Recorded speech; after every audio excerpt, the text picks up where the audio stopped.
कुवेतहून भारतीयांबद्दल मोठी बातमी समोर आली आहे। कुवेतमध्ये सकाळी एका इमारतीला भीषण आग लागली। या आगीत होरपळून 41 जणांचा मृत्यू झाला, 30 जण जखमी झाले आहेत। मृतांमध्ये 40 भारतीय आहेत।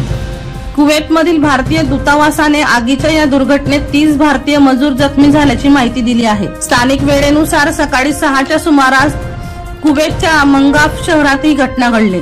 रॉयटर्सच्या हवाल्याने एका वरिष्ठ पोलीस कमांडरने स्टेट टीव्हीला सांगितले की ज्या इमारतीला आग लागली तिथे कामगारांच्या निवासाची व्यवस्था केली जायची। मोठ्या संख्येने कामगार इथे राहत होते। कुवेतच्या दक्षिणी अहमदी प्रांतामधील मंगाफ येथे एका 6 मजली इमारत आहेत। या इमारतीच्या किचनमध्ये आग भडकली। दरम्यान अधिकाऱ्यांनी आग का लागली त्याच्या कारणाचा शोध सुरू केला आहे। या इमारतीत जवळपास 160 लोक राहत होते। एकाच कंपनीचे हे सर्व कर्मचारी होते। कुवेतमधील भारतीय दूतावासाने एक इमर्जन्सी हेल्पलाईन नंबर 965+965 655052246 सुरू केला आहे।